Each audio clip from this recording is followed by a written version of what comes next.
You're listening to the ADHD Heroes Podcast, a podcast where we speak with the heroes of the ADHD community, namely educators, mental health professionals, and of course, those with ADHD themselves, to gain insights, tools, and most importantly, inspiration towards succeeding and thriving with ADHD. I'm your host, Rabbi Shmuel Reich, a high school Rebbe and an ADHD coach in private practice. Welcome to the show. Hi there.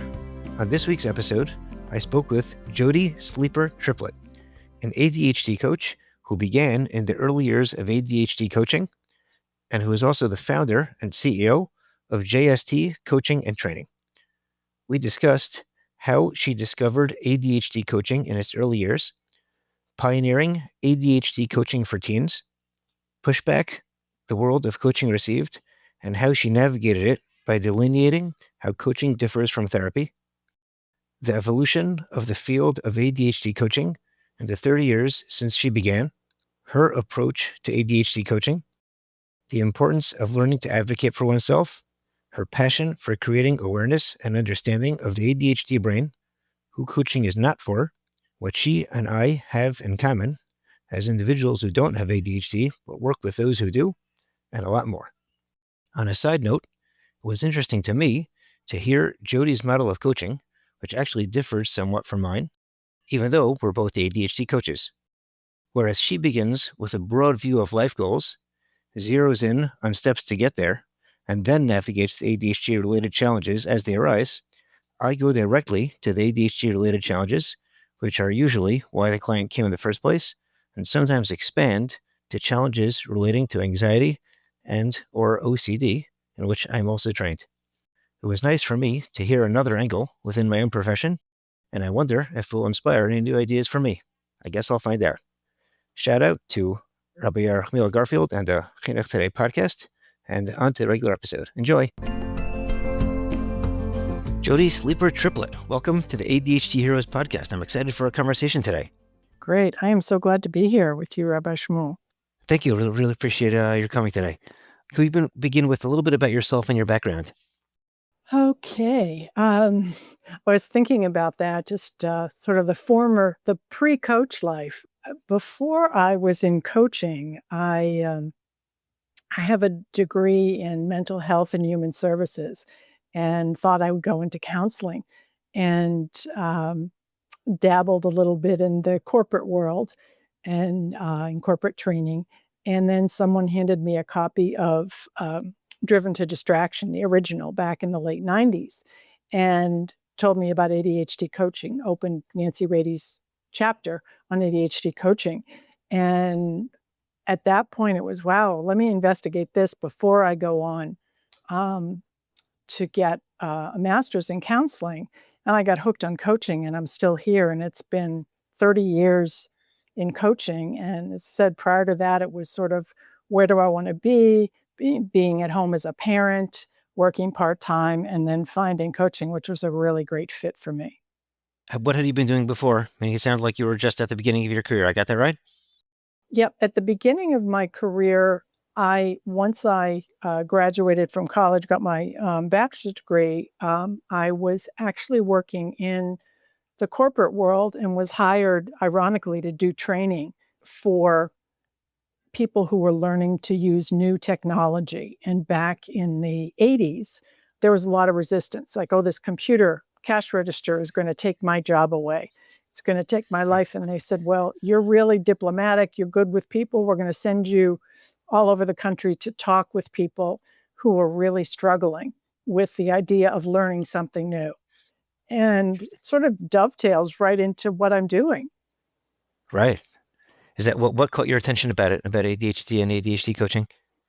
Well, for me, what caught my attention was the fact that people were discounting the struggles that at that time, because everything was about adults, that adults were dealing with when diagnosed with ADHD.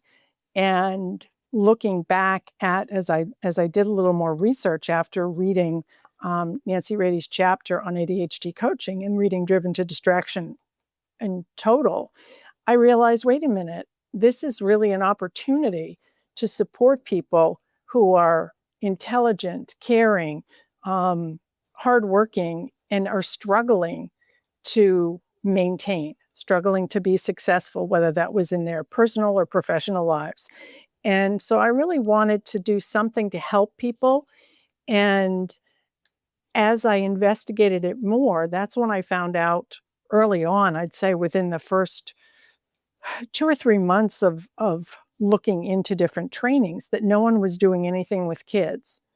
And some of the adults that I was actually coaching during my first year in the business said, "Where were you when I was a teenager?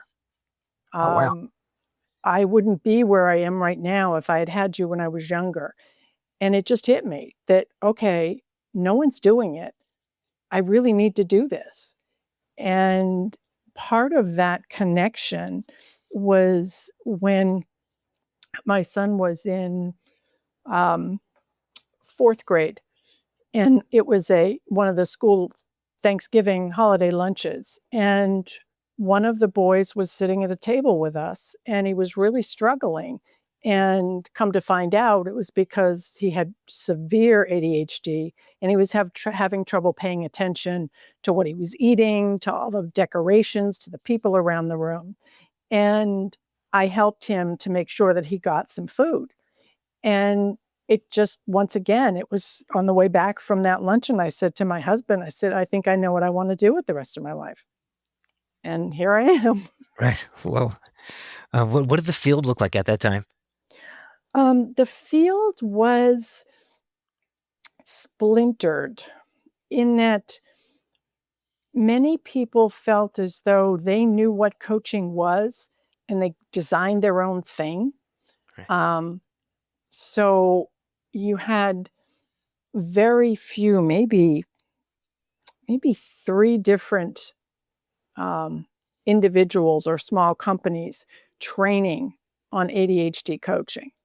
And at that time, most of the coaches came from life coaching and then created something because of their own need.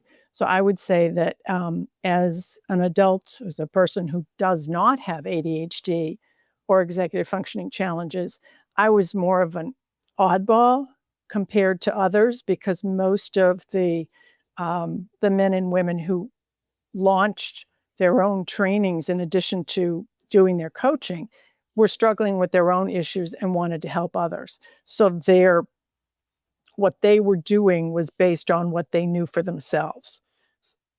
So it wasn't something that was that you could easily, I guess, translate into, well, how is this going to work for someone else? Because we didn't know a lot back in the 90s compared to what we know now. Sure. So it sounds like people were, I guess, tailoring coaching to their own experience, which works when they're, Yes. conveying it to somebody who has the same experience, but to somebody who doesn't have that.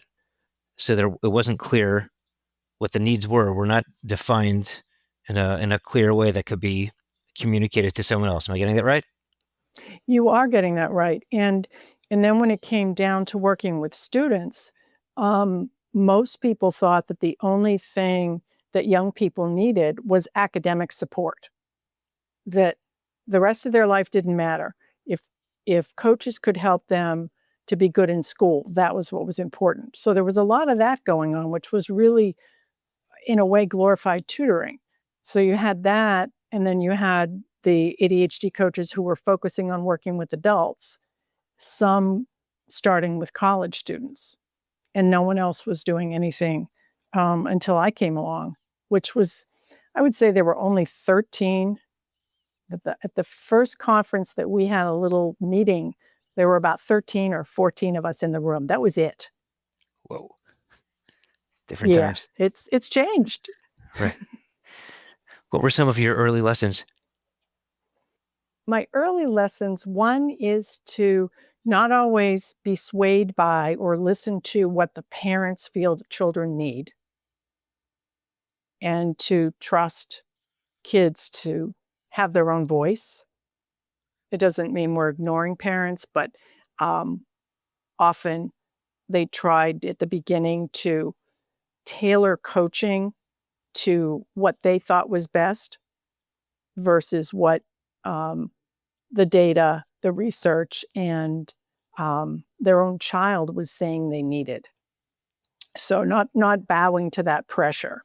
The other thing for me was having courage, because I faced quite a bit of backlash when I started. I live in the Washington, D.C. suburban area, and we had psychologists who thought that as coaches, that we were all trying to take their jobs away, that we were just playing psychology. And it was really important back then to stand firm and say, no, that's not what I'm doing. Here's what I'm doing. So making sure to be clear on the differences between coaching and therapy, and also knowing that there were always going to be people who didn't agree with my methods, and that was okay. But that's a lesson that I really had to take time to learn, because for a while it was like, wow, can I really do this? Or do people think that I'm, doing something that's not important or not helpful? But the longer I continued, the better things got, because I had students and their parents saying to others, wow, this really helps. But I needed to stand firm and be courageous and not give up. Was it that success that helped you do that? It was the kids' success. For me, this work is all comes from the heart, and having a child or a teenager say, hey, this is the first time anyone really understood how my brain worked, or let me explain what works for me and what doesn't work for me, or coming into my office and saying, you know, I did it, I passed the test, or I made the football team, or I have a new friend and I asked somebody out on a date. Those are huge. And Right. to be a part of that transition and that success through different life stages for young people has been just incredible for me. Yeah. Wow. How has the field evolved in the last 30 years? What have you seen? What I've seen is a combination of great research, the knowledge base that we have, and how it's grown over the years has been phenomenal. Even the idea that ADHD and executive functioning don't always go together, that someone can have executive functioning issues and not ADHD, that was unheard of. It was, nope, they're all lumped together. Um, and so finding out what was going on, and being connected to the research and the writing and the case studies that are out there, and also watching coaching programs grow, not just mine, but others, to say, wow, there are different ways for us to reach people with coaching. And the other part of it too is the acceptance of ADHD coaching in the world. It used to be, as I mentioned, something that people thought, no, we're just trying to be pop psychologists without degrees. But we, as a body, as a community, have really worked hard to make coaching something that is valuable and supports people who, in many ways, have not received support from anyone else. So doing a little bit of taking a little bit of a closer look at what ADHD coaching is for our listeners. How would you describe what ADHD coaching is, and who is it for? That description, you could see the smile on my face. The description of ADHD coaching for me is probably different than it is for others, but I'll give you the way I see it is that it's coaching first. I truly believe in the core of life coaching. So we want to focus on what's happening with that person, what's going well, where are they struggling, what are the challenges, and then blending in the coaching skills and strategies that are specific to neurodiversity. So, how do I help you, client or student?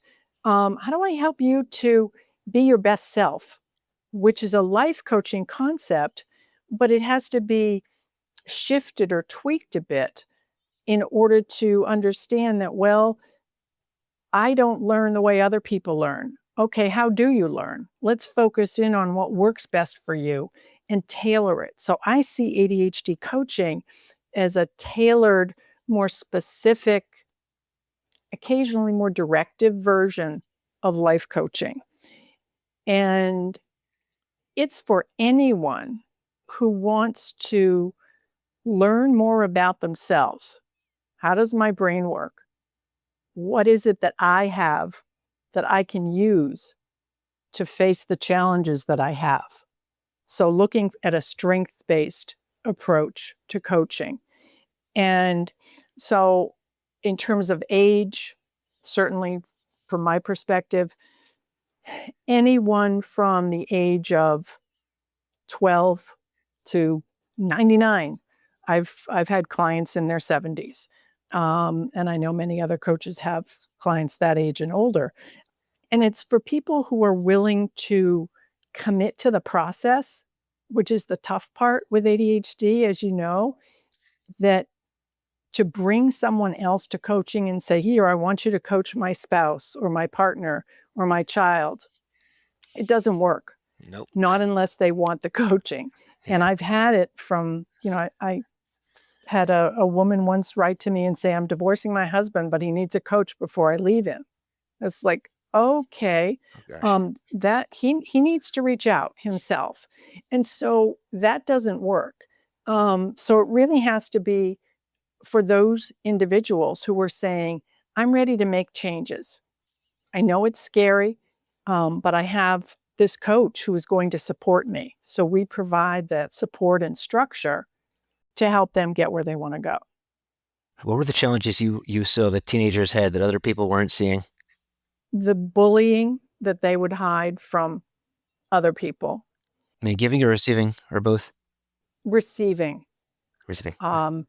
That's the low self-confidence that oftentimes people would say, well, my child isn't motivated. And they would see low motivation when it really was, I'm afraid to speak up because it's hard for me to process information and to share it. Or I missed what was going on in the conversation with my friends because I got distracted. And it's hard for others to see that as, oh, maybe we need to accommodate that by slowing down. Or how do you teach that particular teenager with ADHD who's distractible, easily distractible? How do you help them to pause and process and be okay with saying, hey, I didn't catch that, but they're too ashamed and embarrassed. So a lot of what I found were students who, and in the past as well as the present, who were bullied or made fun of just generally, like, wow, you didn't do well, you failed that test, or how come you can't read as fast as the rest of us? You're still working on that problem and we're already on the next one. So there's a lack of understanding in the general public about neurodiversity. Like, how do people's brains work? Why are there differences? Differences are okay, but hasn't been accepted. Do you know what I mean? If you're different in any way, it has become an embarrassment versus this is who I am and I can be proud of it. Right, people don't always understand. But so in a situation like that, you would train them to advocate for themselves. You train them how to articulate, what they're experiencing, so they can share it with friends. I mean, what does that part look like? Yes. So to be able to advocate for themselves, to say, hey, when we're all having a conversation, sometimes, something will grab my attention and I miss a beat. Is it okay with you if I just interrupt for a minute? Or, what would help? What could I do so that I don't miss the conversation? Even if it's just a hand signal, finding one friend to have as a buddy is really valuable, to explain to them that I'm not broken. It's just, this is how I learn versus how you and the other guys learn. And it's not a right or wrong. And often parents, I find this especially with adoptive families, parents who don't understand, clearly have never experienced what it's like to be a person with ADHD, will often push their kids to do things that they're not ready to do because they need the coaching or they need some additional academic help or some therapy. And they're pushing, saying, well, I don't understand why you can't just do this. So preempting that with the self-advocacy is really helpful. And at the same time, working in parallel on self-esteem of saying, this is, look in the mirror. You are a good person. You are intelligent. It's just seems to be in our world that it's really important for you to share what's different so that you can sort of stay on track with what's going on. Where would we draw the line between what coaching does and what medication does? So medication will help to manage what's happening with the brain, but it doesn't teach skills. So that if a person is able to focus better by taking some medication, taking a stimulant or non-stimulant based on their needs, what I love about coaching is that we have the opportunity to say, okay, if medication is what you need to stay focused, then now you're focused and we need to work on skills. What did you miss when you weren't on medication? So for example, organizational skills and time management, a lot of that isn't built in if the person hasn't had the opportunity to really focus on it. So for some, medication is not warranted, and I work with clients and in both situations. But the idea is that ADHD coaching is part of skill building and self-advocacy and building self-confidence and an opportunity to see things from a growth mindset that I haven't been able to do it yet, but I'm working on it. Whereas the medication, when it works well, helps them to say, okay, now I can see and hear what you are saying, and they grasp the concepts more effectively. Right. What does that skill building look like in the world of time management and organization? It's incremental. So if we think about time management, taking the opportunity to look at what, if I use a student as an example, what is this project that you have to do? And right now, how long do you think it's going to take you? And the standard is, okay, double that. Right. Double that amount of time, test it out, come back, either text me, email, come to the next coaching session, say, how long did it actually take you? So we're starting to measure the difference between the estimate and the actual. And that over time allows that student to start to internalize, oh, when I work on something like this is about how long it takes me. I've had students come back and say, we doubled it and I really need triple. Okay, good information. Now let's look at how you chunk it down and figure out, where do you get stuck? And are there strategies that you might need to ask for from your teacher, your professor, your parents, depending on what it is? And being able to chunk down the pieces and get a sense of, wow, that part went really fast. And then I got into this area where I had to calculate and explain everything that I was doing. I got stuck, kind of got in the weeds there. What might make that easier? I don't always have the answers because I'm the coach, not the math teacher or the geography teacher, but helping that student to identify that it's taken me 3 times the amount it takes someone else. I probably could use some help on this. And that's, I would say, that is the hardest part, is to get them to admit that, yeah, I don't have to spend all night. And if somebody helps me, that maybe I could improve and that it's not an embarrassment. It's not shameful to ask for help. Right. So they're learning both skills and self-advocacy. I'm getting that right? Yes. What are challenges that tend to come up during the process? Frustration, a sense of I can never do this. This is just too much for me. I'm stupid. Um, I'll never get it right. That sense of I'll never be like everyone else. So there's a lot of self-doubt. And when that all comes up, oftentimes what happens is that that student will freeze. It's like, I can't do anymore because I know this is going to take too long and I'll probably not do a good job anyway.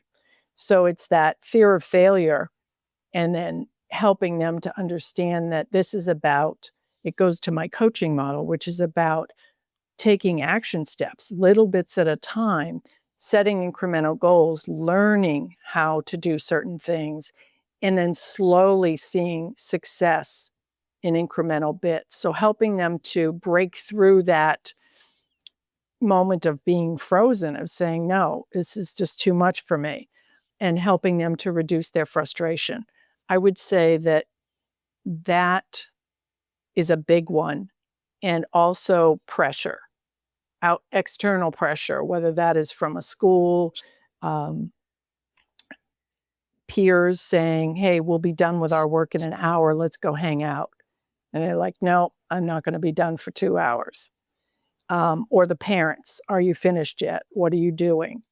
I like to work with parents on shifting their language to use coaching questions because it's a lot less confrontational and it doesn't land as a pressured question to their child. What kind of questions would they ask? So, for example, instead of asking, have you finished your project yet? It's like, so how's it going with the project? What part are you on? What section are you on right now? Asking them open-ended questions. What have you been learning as you've been working on this? Curiosity is huge in comparison to, are you done yet? Have you finished? Did you do all the things you need to do? What often as parents, I think every parent can be guilty of this at times, we forget that inside we have some very wise young people who know what they have to do. They know what it's all about, but they're struggling to get through it. So being curious, lightening up the mood around it, and also being careful not to check in too often. Another question would be, how often would you like me to touch base with you this afternoon or this evening while you're working on that project, rather than I'll be back in an hour? Right. Because the hour pressure is huge. Right. And this is collaborative. Absolutely. How would you define the line between coaching and therapy? With coaching, we are working on the present and moving forward, taking what's there now. What are your current challenges? Looking back is basically for the purpose of saying, when has this issue gotten in your way in the past or in this last year, versus, when you were 10 years old or 5 years old, what happened? And also connecting it to the process, whereas the process of coaching is saying, this is what you have. Let's look at where you are. Let's set goals and move forward. Some types of therapy will be similar to that. Cognitive behavior therapy, CBT, has many similarities. The difference is that a therapist is going to go back into childhood issues, family issues, really look at the origin of some of the problems that are going on, and then continue forward. I love partnering with therapists in that they, as many therapists have said to me, it's great because we can work on those tough issues, those emotional issues that we need to work on in therapy, because I know that this same student is going to come to you and work on the process of setting goals, moving forward, and being successful, whether that's academically or otherwise. So it really is about that line that as coaches, we really are not supposed to cross. Some coaches have done that, and it can be pretty messy because then it becomes a question of what are you going to do with this person who is highly emotional? And I always tell my clients, I won't go there because I care about you and I want to be sure that you get the support you need. How can I be of support to help you get yourself a therapist? Right. I'll sometimes say when there's a therapist in the picture, when they ask me a question that's for the Yes, therapist, I say, time out. That's a good question for the therapist. exactly. And it sounds like the therapists appreciate how you're giving them the support and the presence so that they can really focus on what they need to do. Like they appreciate how you work in tandem that way. Am I getting it right? Absolutely. Yes. Who's ADHD coaching not for? Um, it's not for, I guess I'm going to connect it to therapy. It's not for someone who has majority of therapeutic issues and isn't able to um, speak for themselves. That is, if someone has severe depression and isn't able to motivate themselves to work on goals, to have a conversation that actually looks at where they want to be in the future. For someone who's severely depressed, they're not always thinking about the future. They're stuck in where they are, and having some therapy is much more valuable. The other times when it's not a great idea to get into coaching is when someone else tells that person they need to go get a coach. And I've seen it in both students as well as adults that, so for a student, a parent will say, I know that my child needs coaching. I've heard that coaching is great. It helped the kid down the street. And, I really want this for my child. And it's like, my response is, I need to talk with your child. I need to talk with the teenager or the young adult and find out, do they know what coaching is? Explain it, and then find out, what do you want to work on? And often it's like, well, my parents want me to be here, so it's okay. We'll do this. My response to that is, well, no, um, that's not what I'm looking for. What do you want? And sometimes they're not ready. They're not ready to do that. They need a more specific, I'll use the word hand holding just because it's more of a directive method, which some EF coaches provide. A lot of times it's it's tutoring or it's therapy. But if there's no buy-in, it's important to have a longer conversation to find out, is coaching really for you? And the last one that I'll talk about are the desperation and the quick fixes. I have 6 weeks before I have to hand in my dissertation. I need you to coach me. Like, that won't work. Or sadly, someone who came to me and said, my wife is tired of being my coach, and I need you to tell me what to do instead of her doing it because she's really, really upset with me. What do those things look like? I mean, in a situation like that, they come in for coaching. They're obviously they would be rushing the process. But what else about that doesn't work?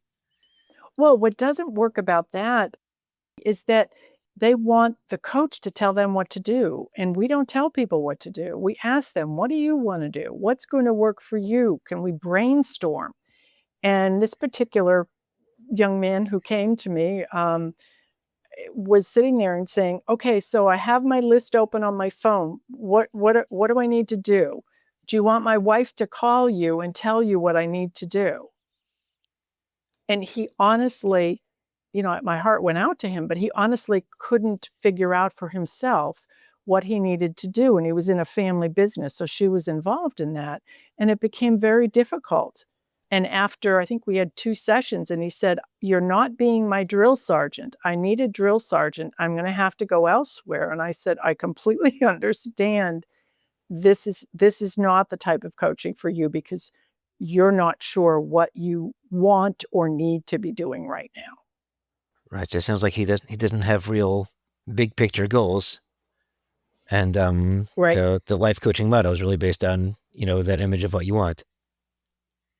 Right, and that sense of self, being self-reliant, and it was really clear that as an adult, here he was having other people, whether that was family members in the business or his wife, saying, "This is what you need to do today. Here's your list, and when you're done, it'll be time for dinner, and then we go to bed." And that was not okay, for a coaching relationship because nothing was coming from the, supposed client. Looking back at the way the field has developed over the last 30 years, does that evoke any emotion in you? Because you kind of got in on the ground floor. It does.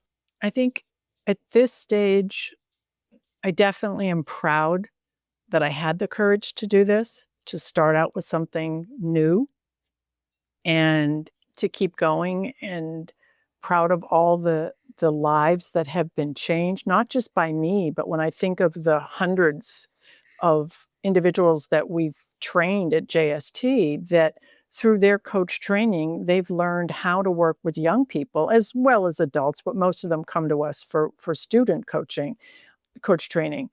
And the fact that exponentially, I know that all around the world, there are people out there who are providing great coaching to young people so that their lives can be better. And our world is chaotic. And to be able to think of ways to make it better, to help people, coaching is a perfect fit. So I'm very proud of that. And I would say that I'm sad that there's still a stigma around being neurodivergent.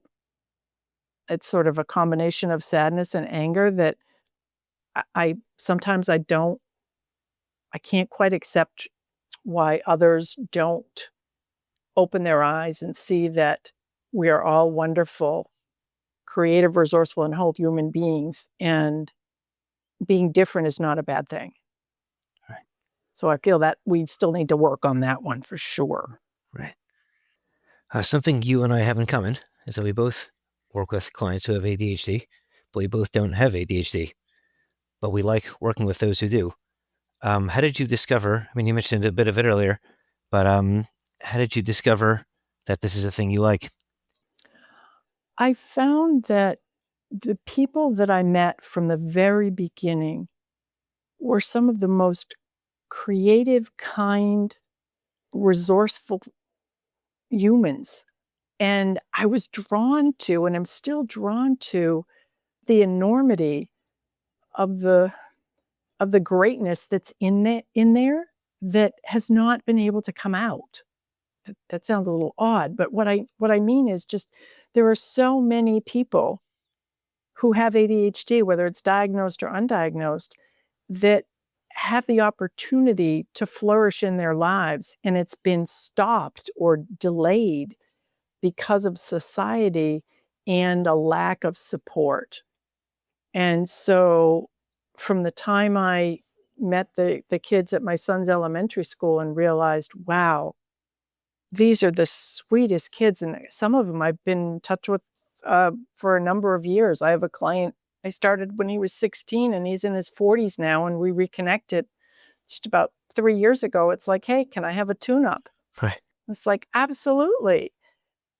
It's that there's something that just, it fills my heart even talking about it, and it's hard to pinpoint, but I know that in my own life, there are times when I think, even as a person without ADHD, with my own struggles, that if I had had a coach when I was 15 or 16, that I would have had a smoother path to adulthood. I know that for sure. And I learned a lot, but some of the bumps weren't really necessary had I had some guidance. So I think of it that way, as I want to help people who have the gifts that they have but aren't sure how to use them yet. How do you navigate the dynamic in terms of the client understanding that you understand them, even though you haven't had their experience? Is that ever a challenge? It's interesting. I've had people say to me, "We want to work with you because, like families, because you don't have ADHD and you're going to be a better coach." To which I say, "Well, that's not necessarily true. Just because a person might have their own struggles, whatever that may be, doesn't mean that they can't be in service of others professionally and do a great job." So I always throw that in. But I think it's one of the gifts that I've been given is I have an innate understanding that when I talk with young people who are neurodivergent and they're struggling with their ADHD and executive functioning, and they start to describe it to me, I'm able to finish their sentences. Like, I get it. And I've been like this for years. And, ironically, my own child was diagnosed 10 years after I started coaching. Had no idea. He Oh, was in interesting. college. Right.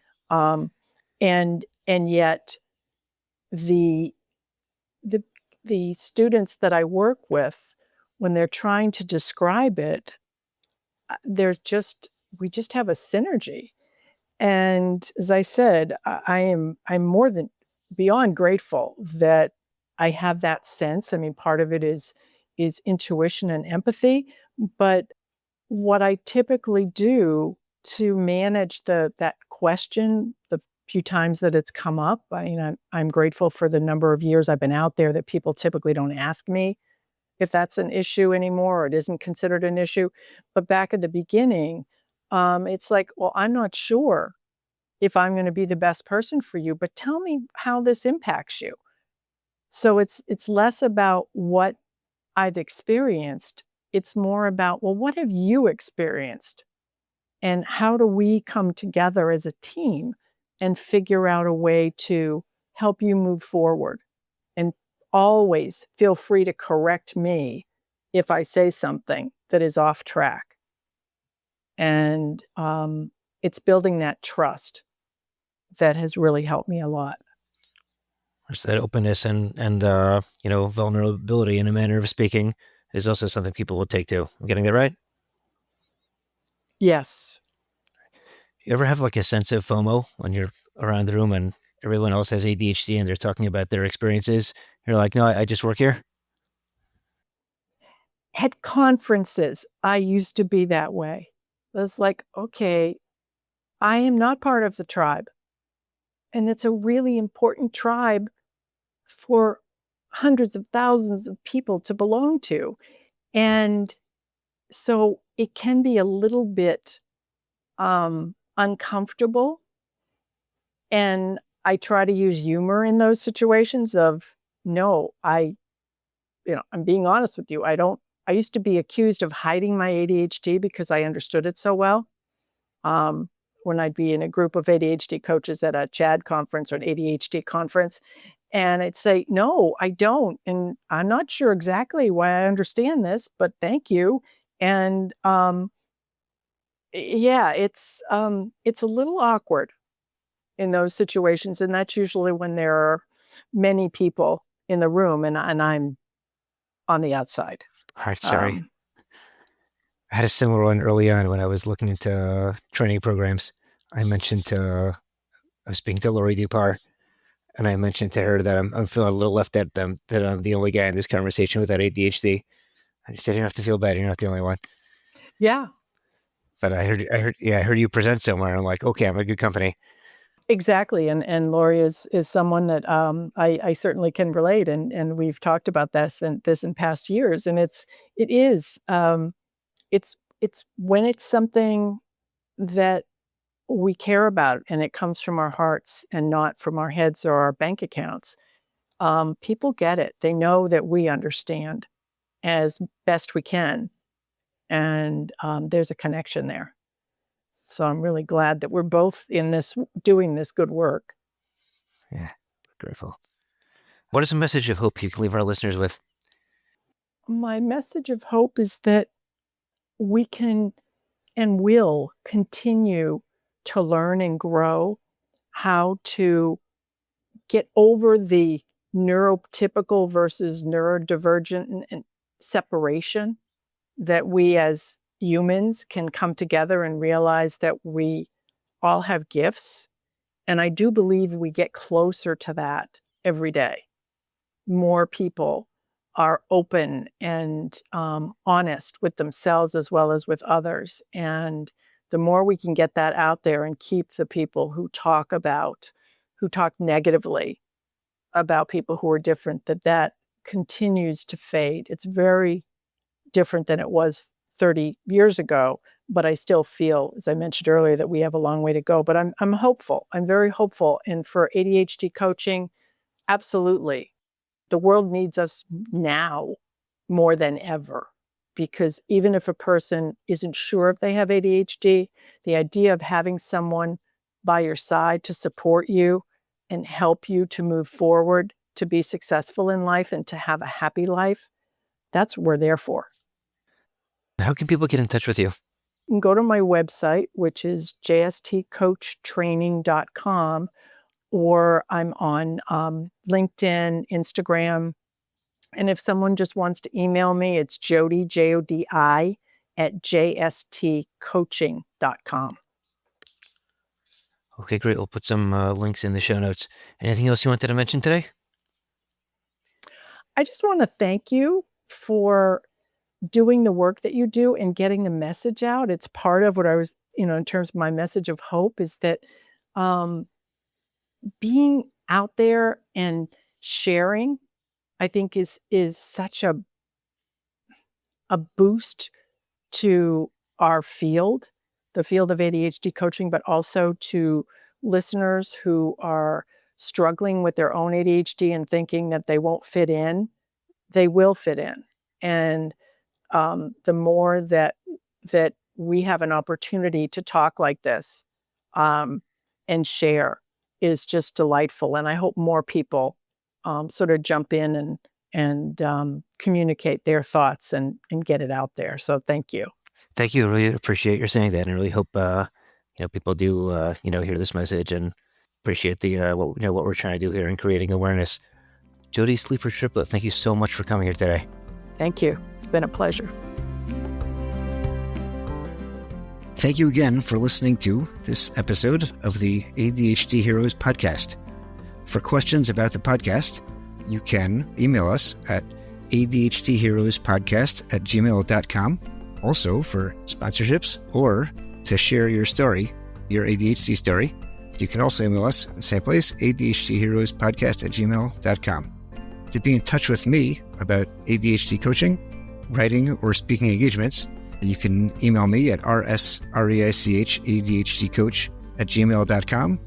Be sure to check out my website, rsreich.com, adhdcoach.com.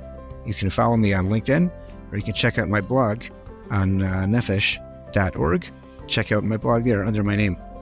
Important disclaimer: podcasts are great, but they do not take the place of mental health help or medical help. So if you need help with mental health or need a doctor, be sure to be in contact with some of them. Please, if you like this show, please rate, review, and share with a friend. That's how these things get out there. Thank you again for listening, and thank you to our producers at Pretty Easy Podcasts.